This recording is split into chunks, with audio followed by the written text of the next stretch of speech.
à Bormes, il y a des candidats, tant mieux. Mais pour autant, je dois vous dire, je suis surpris. Je suis un peu surpris, et quand même, pourquoi pas ne pas le dire, inquiet.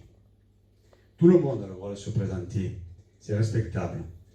Mais ce qui est plus difficile à comprendre, c'est qu'avant la soudaineté de sa candidature, voilà quelques semaines, le leader de la liste concurrente ne s'était jamais intéressé à la vie communale, associative. Monsieur Arizi évoque la soudaineté de votre candidature, datant d'il y a quelques semaines. Vous confirmez? Étonnant, l'idée vient de M. Arizi lors d'une réunion publique fin 2018. Il m'a conseillé de me présenter si je n'étais pas satisfait de ce qui se passait sur la commune. Après réflexion, j'ai déposé ma candidature officielle et annoncé ma candidature officielle en janvier 2019, qui en a découlé un article en avril 2019 dans Var Matin, officiellement, pour me présenter comme candidat aux prochaines élections municipales. Donc le fait n'est pas nouveau et n'est pas sorti d'il y a quelques semaines. Puis il indique que vous ne vous êtes jamais intéressé à la vie communale ni associative. Est-ce vrai? Encore une mauvaise information de la part de M. Arizi, car je suis adhérent à l'amicale du personnel communal depuis maintenant pratiquement 30 ans, car mon père est président de l'association. Et de plus, j'ai participé de nombreuses années au comité d'organisation du Corso Fleury de Bormes. Je pense qu'il préférait les espaces de Grand Nord canadien où il y passe 6 mois par an. Donc il a peut-être oublié de venir rencontrer les Borméens et de venir voir un petit peu de quoi vous avez besoin. Il tient des propos ambigus à propos d'activités que vous auriez au Canada et précise que vous y passez la moitié de l'année. Pouvez-vous nous en dire plus? Oui, tout à fait. Je ne peux pas y passer plus de la moitié de l'année au Canada, car j'ai des activités professionnelles en France qui m'obligent à être plus présent en France qu'au Québec. Donc certes, je fais des allers-retours professionnels là-bas, car j'ai été obligé de diversifier mes activités professionnelles étant bloqué sur la commune de Bormes. J'ai été obligé de vendre mon entreprise pour des problèmes de légalité et d'emplacement de terrain. Pas d'artisanal, pas d'endroit pour travailler. Donc de ce fait, je me suis organisé professionnellement, ma vie différemment. Et donc je m'autorise des allers-retours au Québec en fonction de mon planning et de mes entreprises françaises. La première fois que je vois ça, il n'a jamais assisté à un conseil municipal.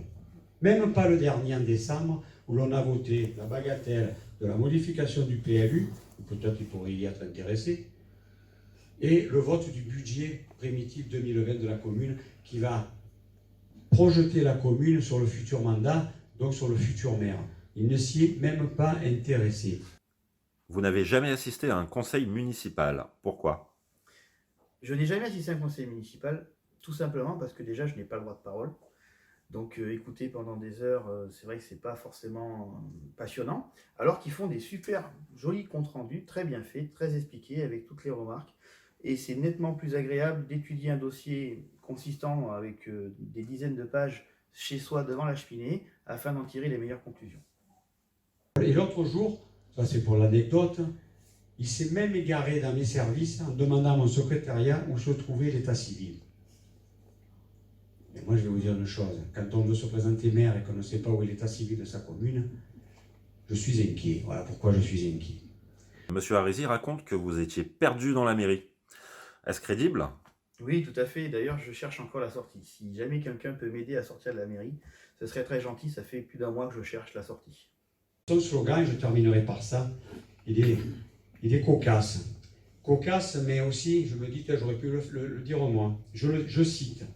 Ce n'est pas un slogan, en fait, c'est une phrase de sa déclaration de candidature. Je lui fais de la publicité, mais après j'ai terminé. Il est temps d'élire des gens nouveaux qui veulent servir leur ville plutôt que de s'en servir. Moi, ça me va très bien, ça c'est ce que je fais depuis 25 ans. Je sers ma ville.